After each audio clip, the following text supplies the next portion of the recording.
talk about a story. I got hit right across the back of the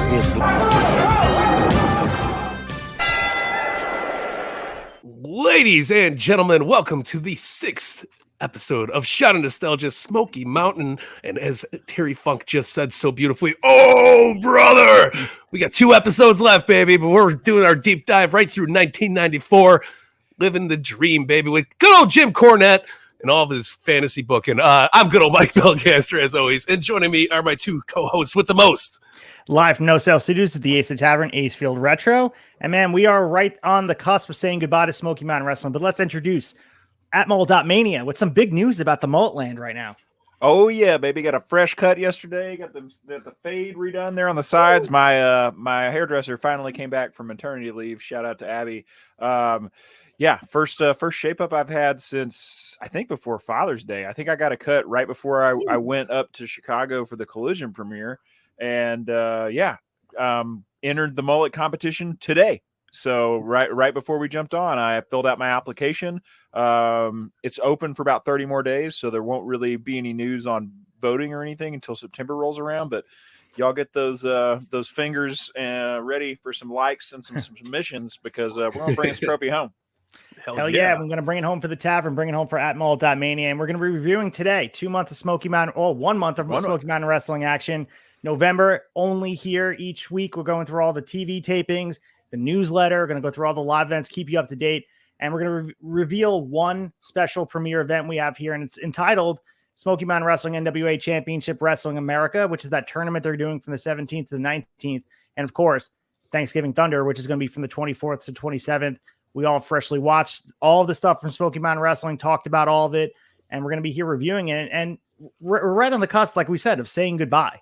We're about to kind of wave goodbye to Chris Candido. He's going to take on the new moniker as Skip over on WWF. He's going to accept that paycheck and kind of give away some of his dignity. And, we watched TL Hopper get born too in the WWF side. But, as 1994 ends, Colton, Smoky Mountain Wrestling, I know they last another year or so, but this is kind of the end of the golden age of what everyone waxes poetic about Smoky Mountain Wrestling. Yeah, absolutely. The poor Smoky Mountain Wrestling in their last year kind of fades away rather than burning out. And it's it's been a lot of fun covering it. It's hard to believe that we're already in the Thanksgiving season here, and it's pretty bittersweet, man, to see a lot of these stars like Chris Candido and Dirty White Boy, kind of hanging up the Smoky Mountain monikers and making their way to the big machine up in New York. It's sad to see it come to an end. And when we review all this stuff and we're going through this, you realize how short a period of time 12 months really is. And if you go back in time, close your eyes and think about where AEW was a year ago or WWE was, it's not that long ago, but things have changed a lot in the landscape of wrestling. And we're going to cover a really interesting thing during Happy Hour in the newsletter. There's a lot of fan letters that Belcaster and I leaned on a lot during the ECW season, and a lot of fans writing into Dave Meltzer. And as the editor, he would reply to them. There's a really interesting letter, so stay tuned for that, guys. And talking about the state of wrestling, and we talk about wrestling being a really good spot now, and it is. I would say it's in a great spot. But wrestling in 1994, although people probably look at the past as, I wish things were the way they used to be, I mean, wrestling was kind of struggling in 94, Belcaster. Yeah, no, absolutely, man. On all fronts, WWF, WCW wasn't doing any big numbers either. But it's these little companies like Smoky Mountain that were, building up all the talent for the future and stuff like that. So I think this year of Smoky Mountain just kind of was that stepping stone to the 95, the 96, the 97 era of pro wrestling, where, it literally starts climbing that mountain.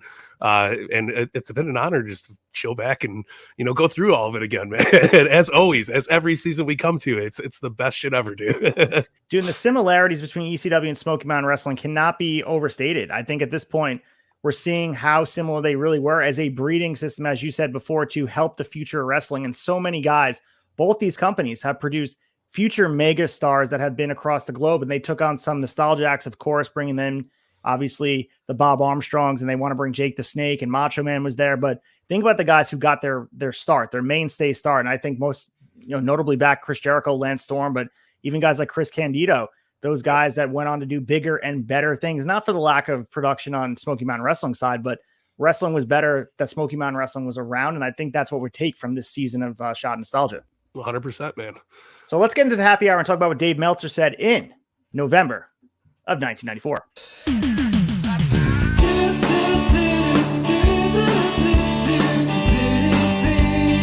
Happy hour.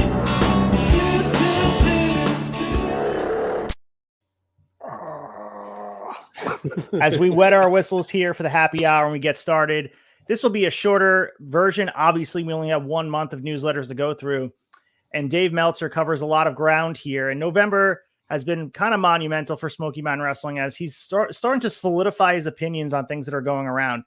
And he talks about a lot of stuff here. And I think the conversation, seeing in real time about how he felt about the Gangstas Act has been kind of cemented here. And we'll read what he had to say here. He said, having caught up on the videos the past few weeks, one thing is really obvious. The Gangstas didn't work. Forget politically correct, a phrase that has nothing to do with wrestling. This is a business about making money. 9 times out of 10, when a company reaches too far, either out of desperation or inspiration, it turns off more fans than it turns on. When I watch the Gangstas TV matches, all the heat these guys were supposed to be getting is disguised as silence. So we'll continue talking about the title change from Knoxville and all the other stuff. Belcaster, your thoughts on this? I mean, we kind of have the hindsight of all these years to look back on. Do you think the Gangsta stuff wasn't a success, or do you think it had the impact that Dave Meltzer wasn't able to see? I think a little bit of both, but I think it was a little like ECW was the perfect timing for the New Jack thing. I think this was a little too soon to get the angle over, and a little too strong. Like right place, right time, but wrong crowd, wrong wrong push. But for what it is, I think it helped New Jack become the legend, the myth that the New Jack became. And without this time in Smoky Mountain, I don't think his presence in ECW would have been anywhere near as big as it was. And I think a lot of it's got to deal with the crowd not really getting behind. It was more so of a let's turn our backs and be quiet towards it, not scream and shout towards it. You know what I mean? There was no intensity from the crowd coming at it like you would expect from your Mexican crowds, and the heat was there, but it was an awkward heat. No, agree completely. And we'll get to a little bit further when that. And of course, the match with Ricky and Robert leading what Meltzer describes as 2 independent guys through a watchable but not heated nor exciting match. He also said that live attendance since they've been on top speaks for itself. New Jack can really talk well, but his interviews don't hit you in the gut and aren't going to sell any tickets.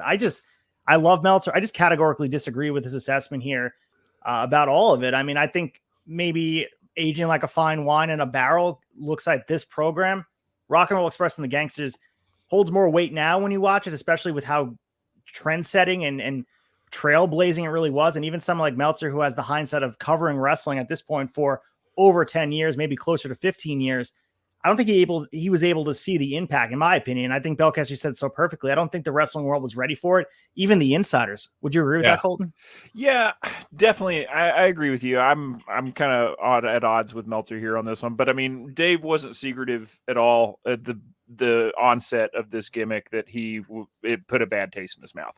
The fact that they're playing on racial tensions. I mean, Dave was very clear. His first mention of them in the newsletter was putting this down hard. And it is. I mean, I agree, Belcaster, I think you hit the nail on the head when you said that they almost pushed the heat a little too hard. I mean, we looking back at last week, talking about the, unnecessary angle of having the titles stripped off of Rock and Roll Express because of the threat of a lawsuit, like a civil rights lawsuit.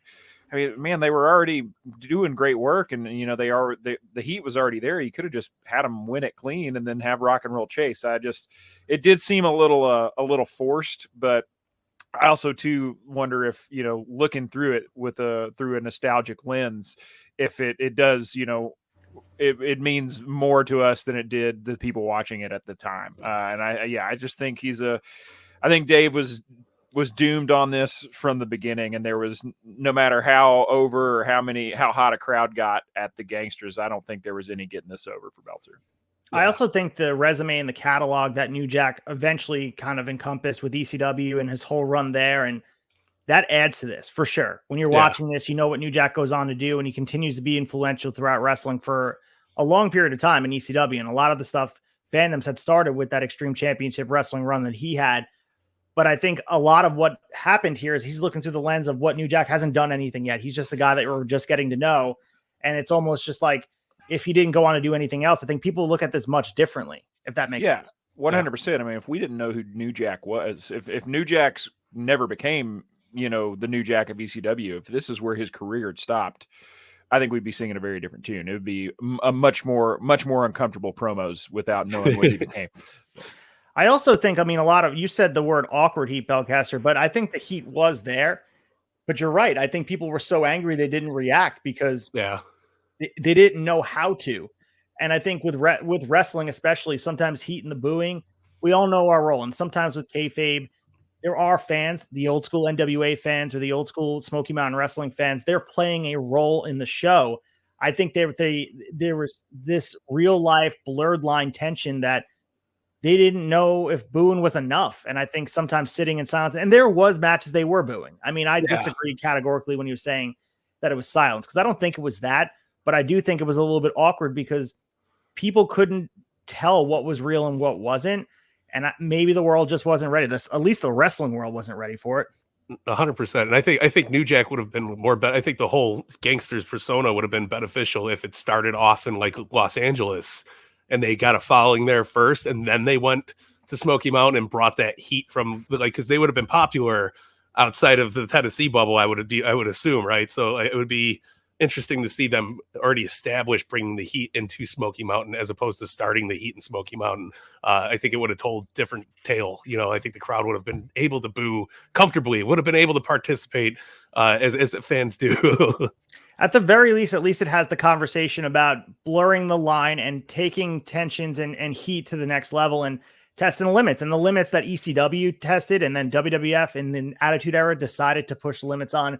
Smoky Mountain Wrestling was doing that. And there was a reason why 1994 wrestling landscape looks so different than it does now. And even as it did in the 90s during the boom period, it's because people weren't ready for it. Wrestling was this very predictable level of entertainment where a lot of times, like Smoky Mountain Wrestling, they weren't going to the shows to, be challenged intellectually. They wanted to just go there and enjoy a product and boo bad guys and cheer good guys. And I think that's the commentary could be across all wrestling promotions. Like that's why Doink the Clown existed, because it was just easy. And eventually the world's ready for something edgy. The Nirvanas of pro wrestling that created ECW, that created WWF 1998.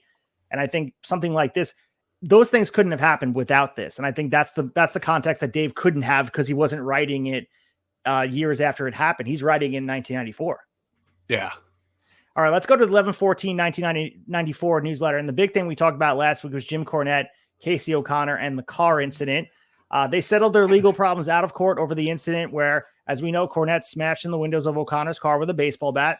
Cornette has now reportedly paid all for the repairs, legal fees, and there was an undisclosed settlement in return for O'Connor dropping any potential civil or legal action against Cornette. So, Colton, we heard the Casey O'Connor shoot interview that he came out with, I think a year ago at this point.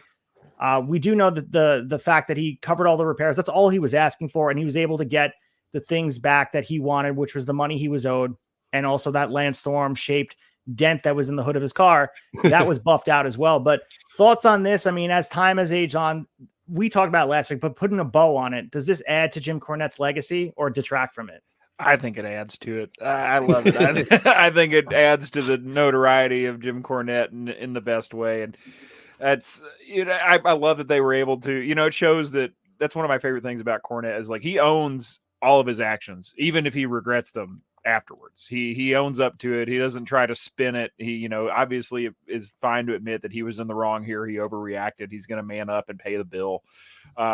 What I want to know is, did Corny ever get his fucking camcorder back?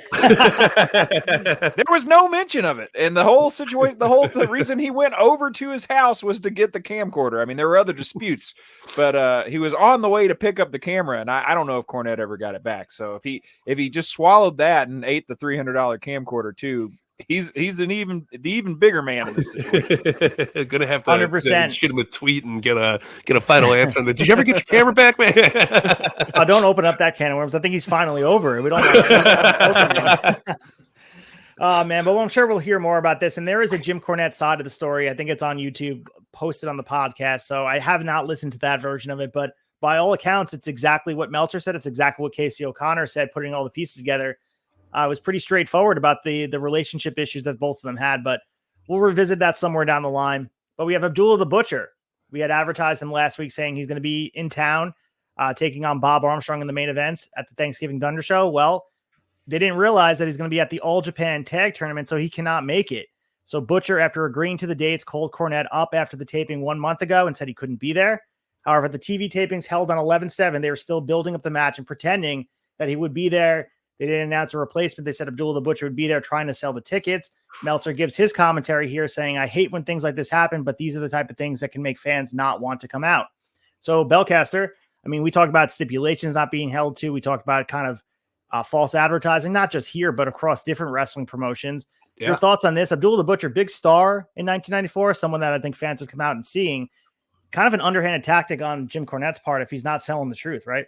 No, 100%. And it's just, I mean, it falls like right to the side of like the Jake the Snake thing. Like you just keep advertising it, hoping that it's going to happen. Either you're going to get disappointed yourself, but you're definitely hurting your fan base because come to the showtime, if you're not promising, or if you're promising, you know, Abdul the Butcher and he's not in that building, I mean, refunds galore. I would be very upset no matter how they angle it out. It doesn't make up for the fact that, oh, we were promised this, and it takes away from being a fan of whatever product you are. I mean, you can do it with concerts, anything. If you're going to see the opener and that opener pulls out for whatever reason, you know, the band's still on stage going, no, they'll be here. I mean, you're going to be a very not happy concert goer, right? I mean, Abdullah the Butcher too is like, there's not a person in wrestling, especially at this time, that could replace his presence and just his aura. I mean, the Fork and like that there is a certain lore of him that if you're advertising, I mean, you're looking for that. So, I mean, even today, like you advertise a certain type of, you advertise Nick Gage and Nick Gage isn't there. There's really not that replacement that you can have there because it's Nick Gage is sort of doing his thing. There's a certain sect of fans that would come out for him. And I think a certain sect of fans that would be expecting Abdullah the Butcher taking on Bob Armstrong. And it winds up being, as we know, Bob Orton Jr. It's not really the same. And Bob Orton Jr., you know, great name, great lineage in wrestling, but it's not the All Japan legend that we know as Abdullah the Butcher. And you're going to make a lot of fans pissed off. And I think that's where you keep running into. They don't want to not sell tickets, but also you want fans to come back. You may get them and not refund them for that initial ticket they bought it. Chances are, if you make them feel a certain type of way, they're not coming back. That's the problem. Yeah, it's terrible. All right, let's go to the 11/21/1994 newsletter quick. And they only reference in the newsletter really about this is two things. They had an interview on WTLK, which is a Atlanta TV show. There was an interview with Cactus Jack saying that Boo Bradley comparing him, you know, to the Pussycat situation and referencing some of the humanitarian / animal rights civilizations where that are working with Boo Bradley, trying to emphasize that Cactus Jack is trying his best to, despite being turned on by Boo Bradley, understanding that sometimes animals do turn on you, but they don't know what's best for them. So they're still doing this angle, but it was on TV outside of Smoky Mountain Wrestling on WTLK, which Colton kind of transcends a little bit about wrestling. A lot of times you wouldn't see it outside of the walls of the wrestling program. So to see that pop up in the newsletter was kind of interesting. Yeah, I thought the same thing, man. It's pretty big. I mean, especially in an Atlanta market too, where you've got other wrestling promotions running Atlanta. So the fact that Smoky Mountain got TV time on a station that they weren't necessarily running program on was, or maybe it was a slow news week, or maybe Cornette had an in with somebody. You know, Mick Foley, Cactus Jack always gives a good interview, so I'm sure he did a great job. But yeah, pretty interesting. Moving to the 11/28/1994 newsletter, they have the NWA tournament that's happening. Meltzer says it's largely an uneventful week. Aside from that, all three shows are being held in the Philly area where they're trying to kind of attract some of that ECW audience, the emerging ECW audience. They drew about 625 and the others drew about 162 and 100 respectively. So not a great, we'll talk about the show, the NWA Smoky Mountain Wrestling Tournament, all the different people there, and Eddie Gilbert and Devin Storm, who we now know as Crowbar. We see him in WCW a bit, Tracy Smothers, Johnny Gunn. There were people chanting for ECW and WCW during it. This is a Philadelphia town that's not used to Smoky Mountain Wrestling. An interesting approach. We saw the WWF relationship end for other reasons, but Belcaster, we see them trying to pair with a NWA. What's the word? Struggling promotion at this point. NWA is a dying brand. They still are sort of trying to renovate what they were just in the 70s. But once a powerhouse, Smoky Mountain Wrestling tried to tie their hand to it, but this was nowhere near the relationship they had with WWF just a few months prior. No, 100%. And I mean, talent wise, probably, whatever you can get it from NWA is definitely on the lower scale of what you'd be getting from WWF at the time. And I mean, how do you pair yourself with a sinking ship? It's just not in good taste. It's probably not going to be beneficial to you in the long run. And I think we kind of see that it was not beneficial for Smoky Mountain. Yeah, just a clarification about the WTLK stuff. It aired it as they were trying to correct themselves to not be associated with that type of language. So when they aired the interview, that was on their news cycle, and people were very hot about Smoky Mountain Wrestling in Atlanta for that reason. So that's the reason why it was on their show. So I wanted to clarify that. Nice. Thoughts on that, Colton? That's no press is bad press, but I mean, in this case, probably bad to piss off Atlanta sponsors, right? I mean, yeah, definitely. But I mean, Smoky Mountain Wrestling was good at. We're pissing a lot of people off in '94, whether it be fans, sponsors. We're not delivering on Abdullah the Butcher. We're not delivering on Stipulations Promise. What's throwing a little rough language in there. I mean, we saw with the Gangstas promos the first week or the second week they were on TV, they would flash up the little message saying that this did not reflect the TV network or Smoky Mountain Wrestling. And then the weeks going forward after that, they left that message up on the screen the entire time that they were on TV. So yeah, they were ruffling some feathers, to say the least. So the other interesting part for this NWA Smoky Mountain Wrestling show was a person that is not signed to either company was Jerry Lawler working the show. And the reason why he maintained and wanted permission from WWF to do the show is because he felt like he owed Dennis Coralluso, who's a name we're familiar with from the ECW season, a favor, since Coralluso was, quote, the only promoter who continued to book him while he was under indictment. So he worked this show, and we'll talk about that match that he had working Dirty White Boy with the title on the line. They do a DQ finish with Cornette interfering, of course, because Jerry Lawler's not going to win the Smoky Mountain Wrestling Championship. He's also not going to be pinned by Dirty White Boy, so you got to find a way to keep him there. Jerry Lawler, I mean, not as active in 1994, but a really big star. And I'm surprised he hasn't done more with Smoky Mountain Wrestling, being from Memphis, and it just kind of fits a little bit. No, 100%. It's got that, that Memphis vibe. Absolutely. And who else better to throw into your Southern pitch company than Jerry Lawler? I mean, you're going to bring attention to you no matter what. Absolutely. And the final part here is we have the actual official announcement in the newsletter that Bob Orton will be replacing Abdullah the Butcher, headlining 4 or 5 nights of the Thanksgiving Thunder shows against Bob Armstrong. As we said, not quite the person. At least they started to advertise it, but this was sort of insider, so it's hard to know what they were doing on the shows prior, on the lead up, as they were selling tickets for this big event, Thanksgiving Thunder, with the bright lights and pomp and circumstance of a holiday show. Did they have the courage to say that Abdullah Butcher's not coming, or did they wait to the last second? I guess remains to be seen. But that being said, let's get our fix. Let's talk about all the TV from Smoky Mountain Wrestling in November of 1994. Let's get our fix. Get your fix.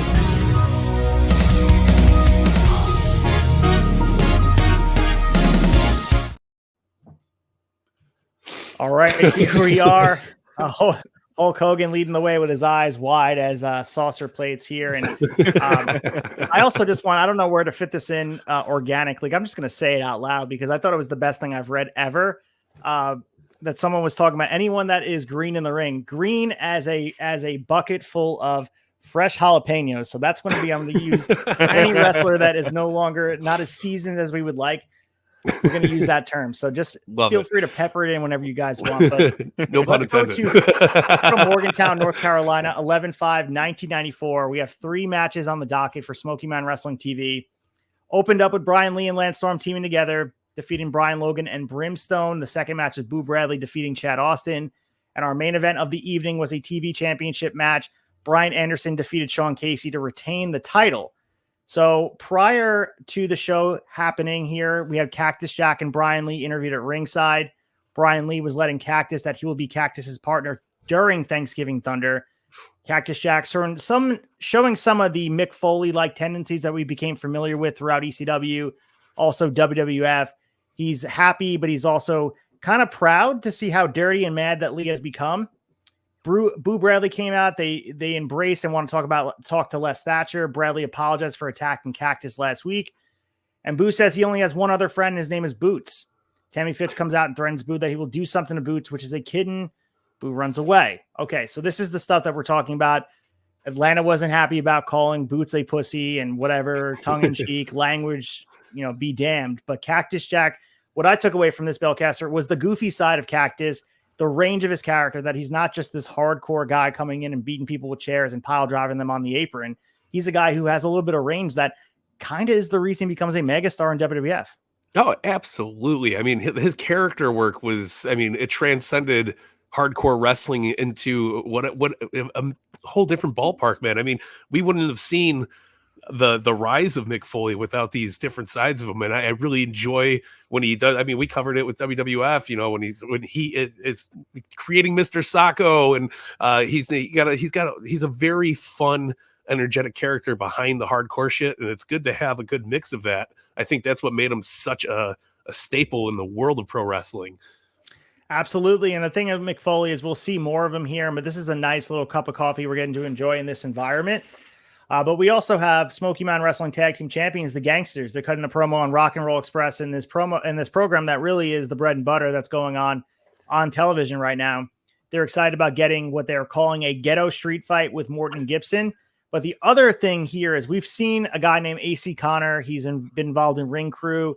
We finally see the emergence of D'Lo Brown, Colton. He's being called D'Lo here. He's behind them throwing various weapons and laughing during the segment.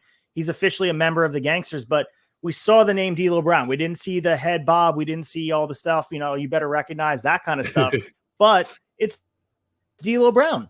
Yeah, man, it's nice to. I'm not sure when they decide. Just 1 week later, we're changing his name, but who cares, man? It sticks with him, and I love that he's just throwing fucking weapons like just around during this segment. I think D'Lo adds a lot. It's nice to have. This is really the first member of the posse running around with the Gangstas that we've gotten to see have any sort of identity at all, which is great. Just shows that the guy definitely had the chops and the personality and the charisma from day one. 100%. And our final segment on this episode is Ricky and Robert Gibson, Ricky Morton, of course, being interviewed to end the program. And they're talking about this street fight with the Gangstas and really hyping it up to the point where, Mike, they're saying that they're willing to go to jail, and they're probably expecting to go to jail for what they're going to do because they just want the tag titles back and they want the respect of the Smoky Mountain Wrestling audience. So thoughts on this interview? And the passion for Morton and Gibson, they don't get enough credit for their work on the mic. I think everyone thinks about them as this really influential tag team for the current style and even the older style. They transcend that, but on the mic, they really, really can draw you in. No, I think they're bred from the same craft as, a Dusty Rhodes, and they're captivating. They know how to lure you in. They know how to make you feel the feels. But I mean, listen, them claiming that, we're ready to go to jail over this. They have to figure out a way to match that intensity of the Gangstas, and I think this is the best way to do it. And Ricky Morton, man, that guy could sell sneakers to a Purple Heart guy. Like he's so damn good at what he does, man. But I think it was a very intense promo, and like I said, it really elevated what the Rock and Roll Express can bring to the table.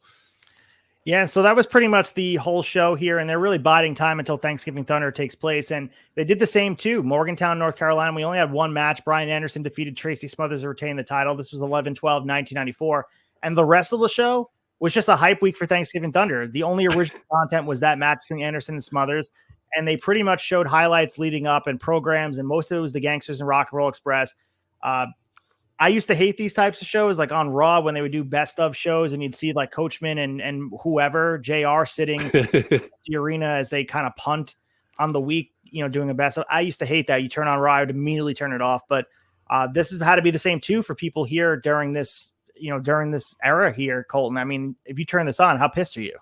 Yeah, you're frustrated for sure when you turn it on. You just see the same shit that you saw the week before. I mean, especially at this point, the week before that. Especially at this point, when we're second week, and there's really not. It'd be a different story if we were, the last week, of November here. We've had, we're really just recapping two weeks worth of happenings, which is just, it's. I would definitely be frustrated. I mean, I think the only plus they have here is that Morgantown crowd in North Carolina wasn't, just totally, they've had some TV tapings where they've done, 4+ shows in one town. The audience is just beat to hell and all sorts of tired by the end of it. So, at least you got the crowd, staying hot for all of the 4 matches that were taped in this town. So we go over to Philadelphia, Pennsylvania, and also kind of South Jersey a bit, Pleasantville, New Jersey, and Cherry Hill, New Jersey. And we have a 3-night ticket with NWA and Smoky Mountain Wrestling doing a joint show. The ultimate thing is this tournament happening to crown the vacant NWA champion, which will eventually we'll see the end come to culmination on November 19th, 1994. But we see some, these cards are jam-packed with matches. Not saying they're quality matches, but there's a lot of them on there for the live audience. And they did a good job of kind of putting the two separate entities and two separate programs on the same card, similar to the WWF stuff. When we saw that joint show, there wasn't really integration of, all right, we'll put this guy against, all your best guys. It just felt like they were just on the same show as a variety. Thing that caught me on 11/17 was seeing Dirty White Boy taking on a young Scotty Flamingo, which was awesome to see. And we also had Tracy Smothers and Chris Candido in another ladder match. By all reports, was not the same ladder matches we saw earlier in the year. And we also had Rock and Roll Express defeating the Smoky Mountain Wrestling Tag Team Champions, the Gangstas, via DQ. Other names on here, we mentioned Crowbar, Devin Storm was on here. Nishimura from All Japan kind of had a little taste here. A version of Doink played by Mike Moraldo, taking on Boo Bradley under the gimmick Abdullah Singh, which was his gimmick that wasn't Boo Bradley. A lot of stuff going on here. NWA not as well known, but thoughts on them doing the 3 shows and I guess taking an adventure doing this, Belcaster? I think it's good to mix up business like this. We got some hell of names on here. You mentioned, young Scotty Flamingo. We got a Doink out there. Pretty cool to see the variety in it. Sometimes it works, sometimes it doesn't. But as you said, I think they did a really good job pairing the two companies together and setting up the cards in the right way. And yeah, I think it's good for business. Just not the right company to pair up with. Well, Scotty Flamingo being there, and I'm sure they didn't even know what they had. They probably just put Dirty White Boy in there with someone who's like young and fledgling and thinking they can be good. But Scotty Flamingo being Raven, I think that's something. Love it. Yeah. Seeing it now, and again, this is through the eyes of nostalgia, knowing he was on the card. Pretty cool to see he had worked out Dirty White Boy, who, again, knowing what Dirty White Boy was at the time, this means a lot to me. Yeah, no, I think it's really awesome, and props for them putting it together. I think the two paired together like peanut butter and jelly. It was beautiful, man. So interesting enough, the 17th at 162 in Philadelphia, Pennsylvania, Stanton Hall. We talked about the ECW and WCW chants happening during the show. It wasn't really a pro Smoky Mountain Wrestling crowd. They didn't draw as well. But the next night on the 18th, the same joint show from Pleasantville, New Jersey, just a couple miles set in South Jersey from Pleasantville High School, did 1,000. And I know that's not their biggest number but it's pretty good for them, especially the night before doing 162. And I didn't look at what day of the week the 18th was. Maybe it was a Saturday. Maybe it was just simply that. But the card wasn't that much better. They didn't have the ladder match, Tracy Smothers and Candido. They did wrestle just a normal, black and white singles match. But we also had the Rock and Roll Express still headlining with the Gangstas. So it's not like they did anything crazy, but they did 10 times, Colton, 10 times the attendance just that night in Pleasantville High School. That's wild. Yeah, and you said it right there. In a high school, you get 162. I've never been to Stanton Hall in Philly, but I assume that it's probably got the capacity to fit just as many people, but they just didn't turn out hardly anything. 1,000 and educate me here a little bit, Ace. What's the distance here between Philly and this South Jersey? Like, what would be the commute time between these shows? It's a drive. There's a bridge. That's it. 20 minutes. Yeah, maybe 30 20 minutes with traffic. Minutes, yeah. like Okay, cool. Yeah. So that's wild to me, man. And yeah, like you said, the card's really not a whole lot more going on. You got, young Crowbar and young Al Snow, who nobody knows who Al Snow is at this point. So yeah, it's that's good for them though, man. It's just when I first saw the attendance notes, I was like, is that a typo? Is that right? No, it's 100% right, man. 10 times just the next day. Well, Belcaster, you and I covered that one-night tournament for Deadly Games 1998 Survivor Series, and this was spread across 3 different nights, and there was also the other allure of the other matches thrown in here. And I know that during that 1998 Deadly Games match, I believe there was a tag title match that had no business being on that card because it's just the sheer length of a tournament to get it done. And all these matchups that went back and forth and eventually ends with Chris Candido following his path. Defeating Al Snow. He defeated Dirty White Boy, and he also defeated Tracy Smothers in the main event of the third night on the 19th from Cherry Hill, from the Cherry Hill Armory with attendance of 625 to win the vacant NWA World title, which little did we know, and we'll talk about it next episode, is Chris Candido saying goodbye to this era of wrestling. He's going over to try his hand at this cartoony level WWF as Skip, dude. Like, so he's not. I understand there's a paycheck to be had. There is you want a job security and you want financial success, but watching what Chris Candido is here, watching him in ECW and watching what he just in general, how great he is, to see that he's giving this gimmick of Skip. It's just crazy to me, Belcaster, that he was wasted even for a short period of time in WWF. No, and I mean, we could say that about anybody that goes up to the big dance, because that's what I mean. It mentally, that's your goal in wrestling, is you want to be the guy in the big company, making the money, being on TV, making towns. Sometimes it works, a la Cody Rhodes, and sometimes it just doesn't work, a la Killer Cross. I mean, it's one of those types of deals, and maybe he was had that childhood boy dream of, man, I want to be in WWF. I want to wrestle where Hulk Hogan wrestled. You know, it's, who knows, but I think becoming a shell of yourself in that form of going from Chris Candido, the best guy in Smoky Mountain Wrestling, to Skip, mid card Skip, man. it's not even mid, like under mid card Skip. I understand they won the tag titles, and correct me if I'm wrong, I'm pretty sure they did, but who cares? And like with Dirty White Boy, he is TL Hopper. They look at this dude, the top of their card, just shows their value of looking at other promotions. They gave him a profession, and maybe in Bruce Pritchard's defense, he probably looked at TL Hopper and said, this gimmick will get over. I mean, the Undertaker gimmick got over, and he's the biggest longevity star in wrestling. But there's a difference between a mortician or an actual Undertaker than a plumber or a guy who's as Skip and he's just kind of wearing a cape looking like a superhero. It's like, I don't know.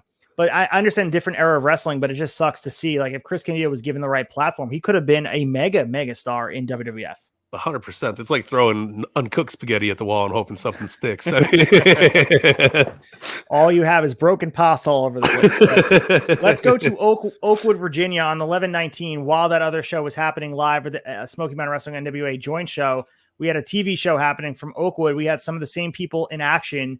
3 matches on the docket. Boo Bradley and Chris Candido teaming up to take on Anthony Michaels and James Atkins. Of course, Boo Bradley and Chris Candido get the win.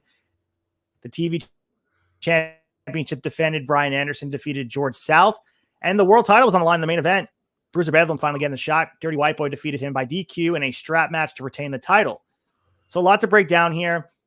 We had that interview following that opening tag match with Tammy Fitch, Chris Candido, and Boo Bradley interviewing following it.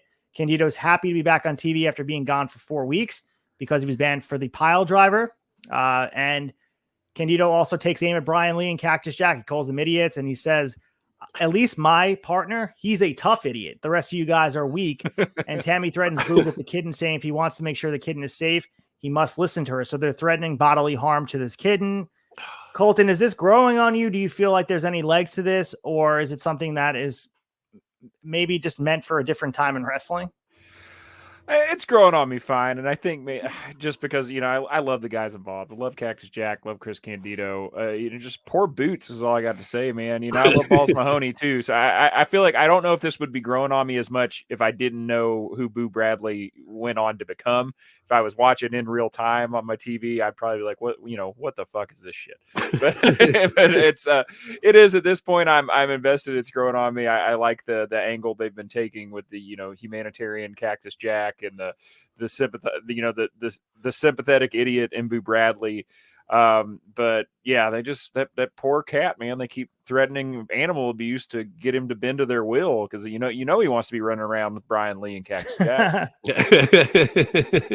So yeah, that's what's going on over there with Cactus Jack, and I do like the way they're using Cactus, and as I mentioned before, copy and paste what we just said about showing the diversity and the flexibility of Cactus's ability to tell a different story, because it would have been easy to book Cactus as this hardcore legend because he already had a lot of that on his resume, but it was awesome to see. But we also had more of this Ross confrontation with, you know, sitting down and having those sit down interviews. We had Jim Cornette and Bob Armstrong sitting down, and we're going to find out who the new commissioner is.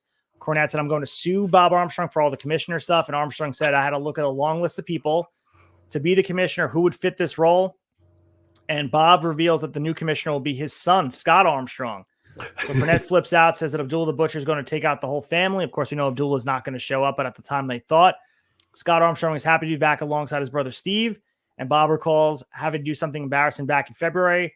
After being beaten by the Funk Brothers, Armstrong was forced to kiss Cornette's feet, and Armstrong wants to think of 2 words, and he says, "Pucker up." So they've been building this up for a long time, Belcaster, that it would be a huge celebrity brought in to be this commissioner. It's been hyped up week after week after week, and it winds up being Scott Armstrong, which I know the name Armstrong holds a lot of weight in this territory. I'm not taking away from that, but it has to be a letdown for people to see it's Scott Armstrong.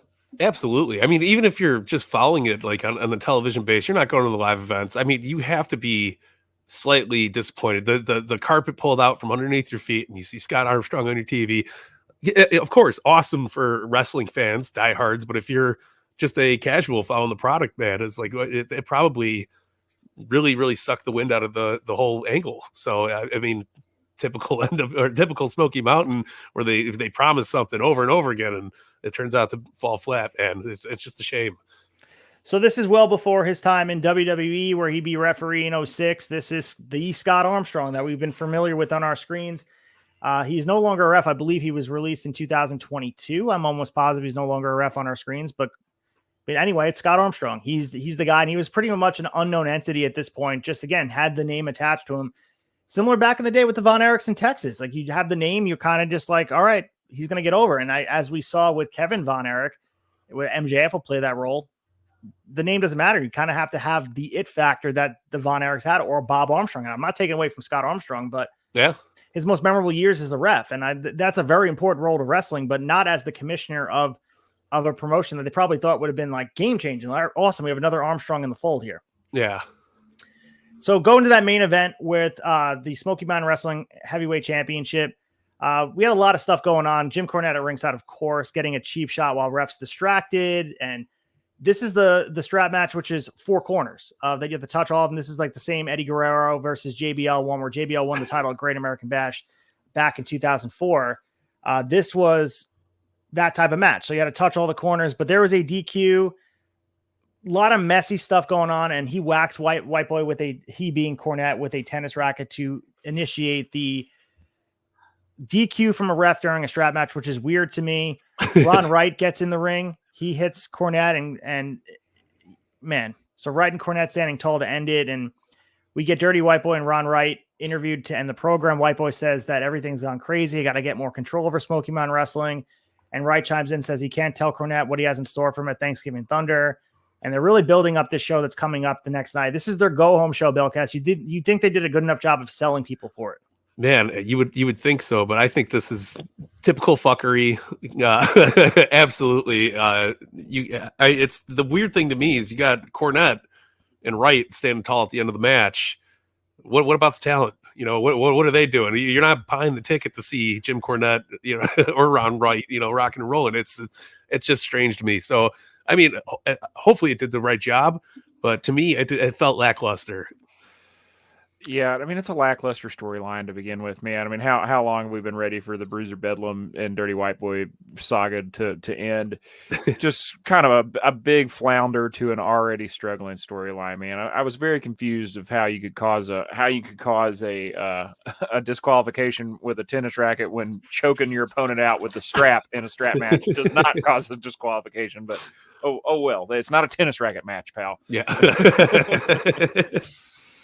Very good point. And on deck, we have 4 nights of Thanksgiving Thunder where they're trying to get these live houses. And they did a good job of getting some people in. I mean, some nights of getting 1,500 people, which they did in Knoxville, Tennessee, the first night for Thanksgiving Thunder, 11/26/1994. And the lead up to Thanksgiving, too. I mean, we watched Survivor Series make a living on that the night before Thanksgiving, and getting people to tune in, knowing all the families are in the house. And it seems kind of foreign to us that they would do a show on a holiday, but people got to remember that, I mean, even for football now, I mean, people go to the Detroit Lions games. That's an institution for Detroit families. That's part of their culture. And Smoky Mountain Wrestling, same thing here. Thanksgiving Thunder, they're trying to establish that here from Knoxville, Tennessee, the Civic Coliseum, 1,500 in tow. They pretty much had 4 nights of the exact same card, a little bit of variation. Lance Storm and D'Lo Brown working on the openings on all 4 shows, which was awesome to see.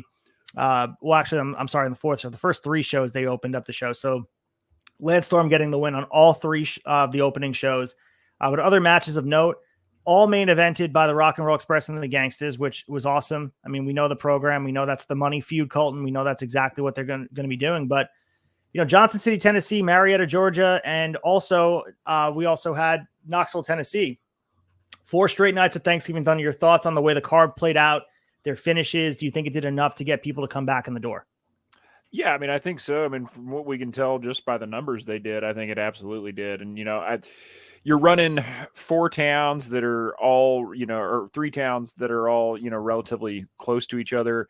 And I think it's the smart thing to keep the cards, you didn't run the exact same card, which is great because, you are probably going to have some crossover. You might have people that made it to both Johnson City shows, or you might have somebody that made it from Knoxville and, you know what, we're off. We might as well go to Johnson City too. The fact that they varied each card a little bit, I thought was really good. And, I mean, good on them, man. Like you say, it's kind of a foreign concept to us to think about, but from a promotional standpoint, 90% of people in this area are going to be off work these days. Only your essential services are going to be going. So, most people are off the Thursday night and the Friday night and then the Saturday and Sunday. So, I thought it was good.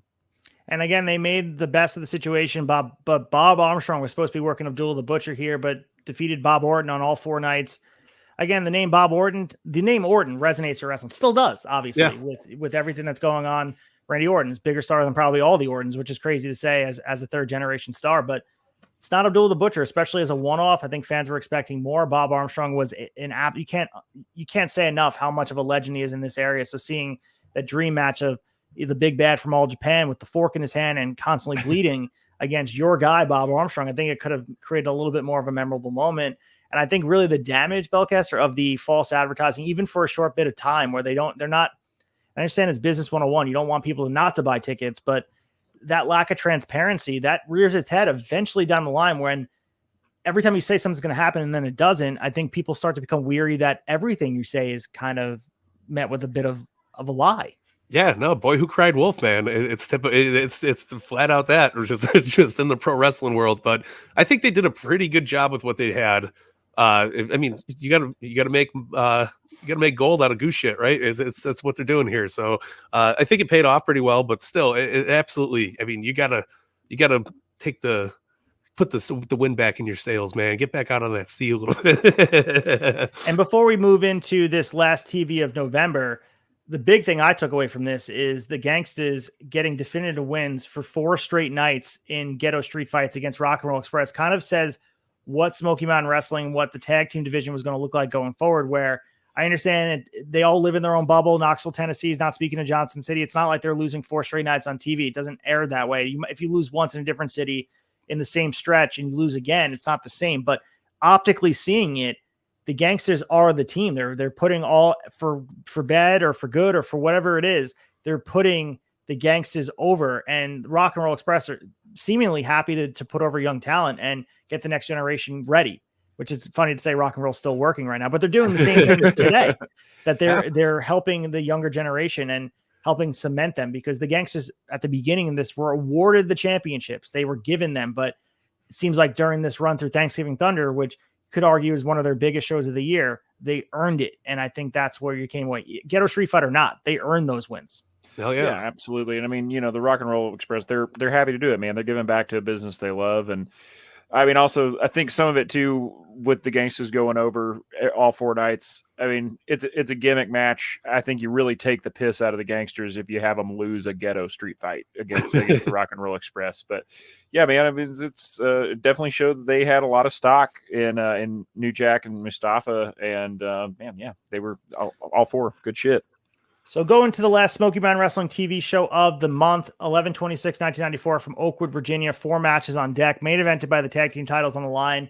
Brian Lee and Lance Storm went up against the Gangstas, but of course the Gangstas retained. Boo Bradley defeated George South. We also had the TV championship on the line. Brian Anderson defeated the Nightmare to win the title. And then Tracy Smothers defeated James Atkins. So I love this Tracy Smothers interview following that opening match. Smothers targets Brian Anderson for his bad athlete, but he also compliments him for being a great athlete. But I thought this really kind of encapsulated, Belcaster, who Tracy Smothers is, the heart and soul of Smoky Mountain Wrestling, the spirit of the South a little bit here. Your thoughts on Tracy Smothers, and I guess overall as we say goodbye eventually to this program. I mean, Tracy Smothers is an unsung hero. 100%, man. I mean, I got the pleasure of working one show with Tracy Smothers right before he passed away, but it was so badass. Just that, like the legend. If it, you know, he's got that presence, and I think he earned that presence during this time in Smoky Mountain, but also his time in ECW all over the place. But my goodness, he basically carrying the company throughout this whole time here, and it was such a joy to get to see that and enjoy it, man. It's such a blast.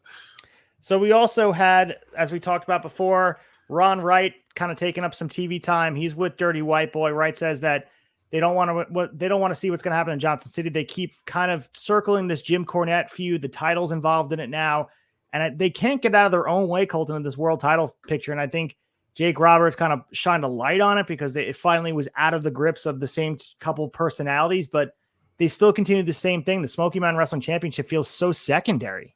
Yeah, and it's really just a shame, man, because it's a good looking belt, and I think you've had a good champion in Dirty White Boy, but you just haven't been able to solidify a storyline or an opponent for him since Jake that really makes any sense whatsoever. So it's and I know that we've touched on the fact that a little bit of Ron Wright's shine and presence might be lost on us for not being with it in the time and in the territory, but I don't know, it's not working for me, man. Absolutely not. And we also had this Cactus Jack interview on the show, which he kind of targets where he understands he can win titles, but he says, I didn't come here to win the championship, but I want to win a soul. He says, I want to lead Boo Bradley out of the what he calls the gates of hell to get to heaven. And said, Cactus remembers when Candido wanted to carry my bags, but now you just can't carry my jock. So I love this Cactus role here on this roster. And it's the perfect way to utilize him as kind of a one-stop where he's not going to be there for a long period of time. But everyone that's been surrounded by him, as goofy as the Boo Bradley stuff has been, as goofy as Boots the Cat is, Cactus Jack just shines wherever he is, Belcaster. And I think that's kind of the common denominator across all these seasons shot nostalgia where we had the pleasure of covering Mick Foley. He just shines with whatever he's given. No, absolutely. I mean, he's that kind of a person. He's that kind of a character. And I think that's a main goal of bringing him into something like Smoky Mountain is to elevate your own talent with somebody who knows how to do it right. And I mean, Cactus Jack is as crazy looking and as wild as he is a wordsmith, man. And he's so damn brilliant when he gets in these interview spaces or on the microphone, and it shows. It absolutely shows. So we also, in our main event, as we referenced, Brian Lee and Lance Storm taking on the Gangstas.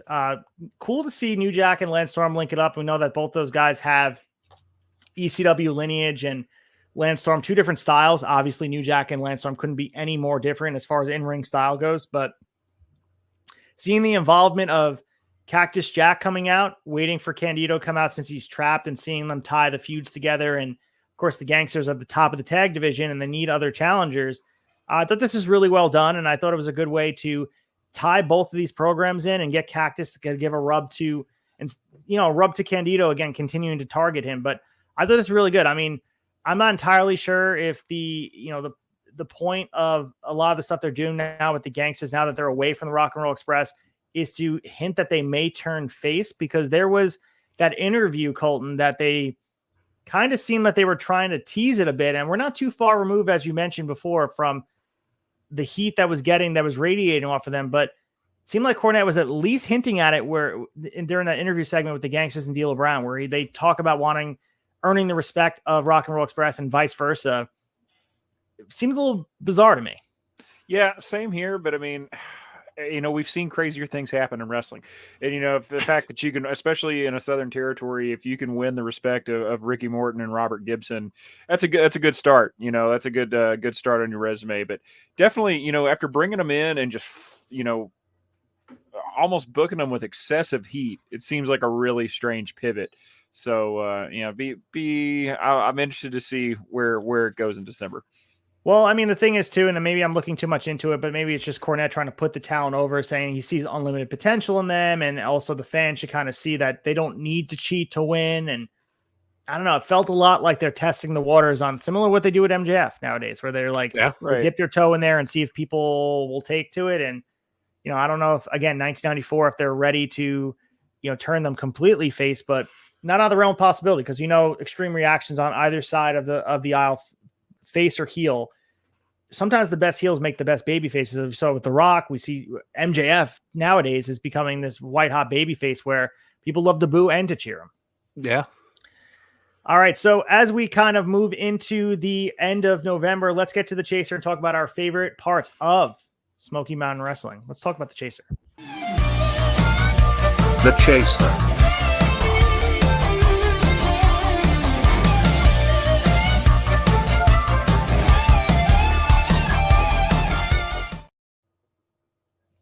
All right, you guys know the deal here. We're going to pick our favorite parts of November of 1994 here. Let's start with you, Colton. Favorite part, interview, match, segment, anything that caught your eye for November of 1994 in Smoky Mountain? I think my favorite part is the fact that the Gangstas get 4 definitive wins for the belts, and the fact that it establishes them a little bit. It kind of takes, I was not a big fan of that storyline angle where it was, oh, they're getting the belts because they're threatening a civil lawsuit. I thought that was extremely cheap, and it's nice to see them right the ship and turn it around. And maybe that was the plan all along. But yeah, I mean, the fact that you're going to get 4 wins over the Rock and Roll Express in 4 days is pretty definitive that you're a major player and you belong in the title picture.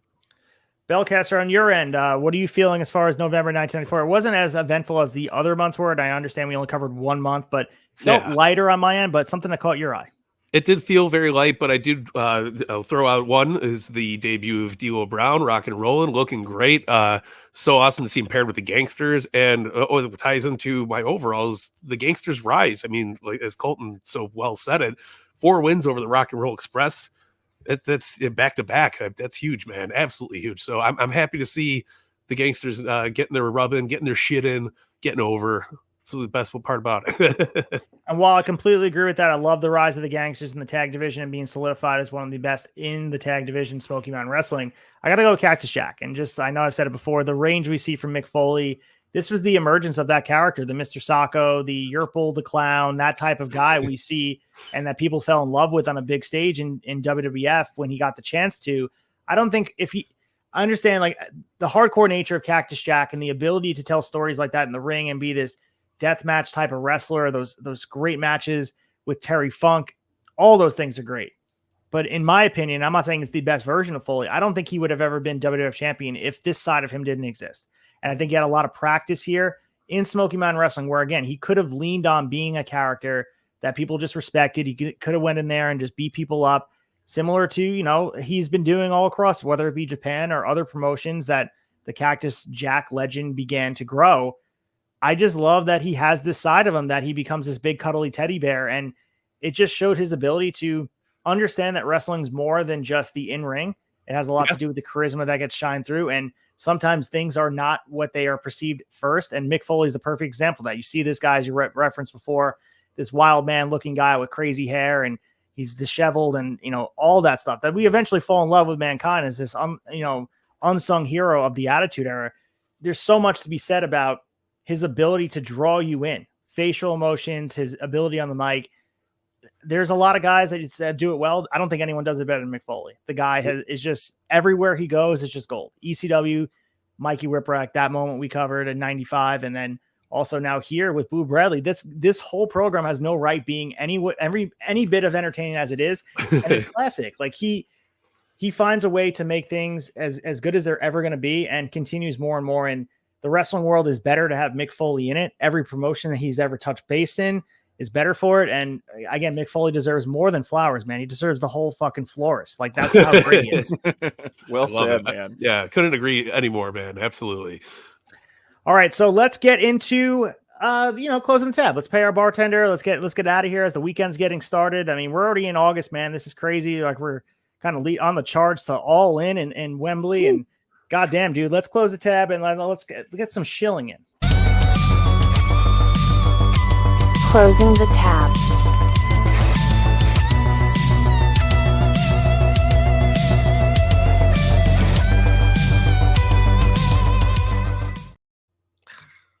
All right, as the lights are coming on the bar, we know that next week's show will be episode 7 of season 4 on August 18th, 2023. Our finale of Smoky Mountain Wrestling, covering all things Smoky Mountain Wrestling in December of 1994, including a 3-night event called Christmas Chaos. So before we get there, of course, Belcaster, what's been going on your end? What's going on Fig Night, leading the way towards, as we mentioned, AEW All In?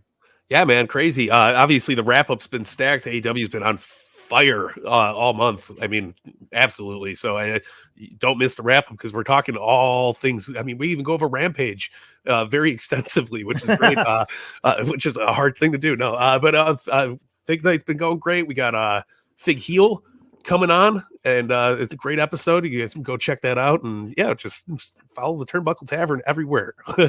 And Colton, we referenced it before about this, the mullet competition, wanting to bring that trophy home for not only at Mullet.mania, but over to the Turnbuckle Tavern, loud and proud. But what's going on your end as well? Oh, man, yeah, we want to bring that trophy and set it up at the bar here at the tavern, man. It'd look real good.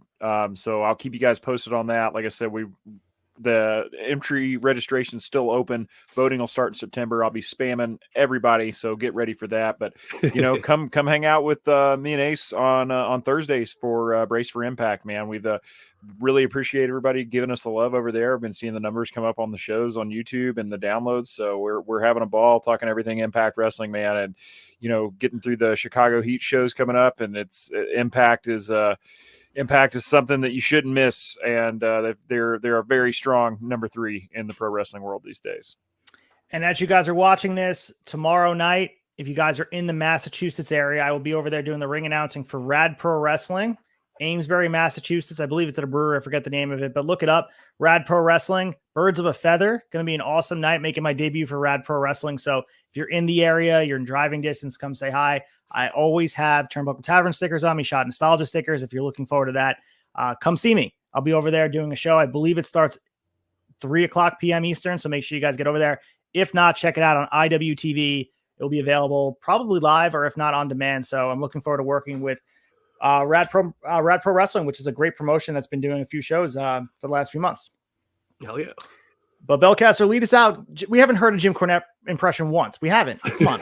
Goddamn, in the lights of Cactus Jack and Abdul the Butcher and all this bullshit going on, we're here at the Turnbuckle Tavern, Shot of Nostalgia. One episode left. Next week, you guys tune in to the madness that is Smoky Mountain Wrestling.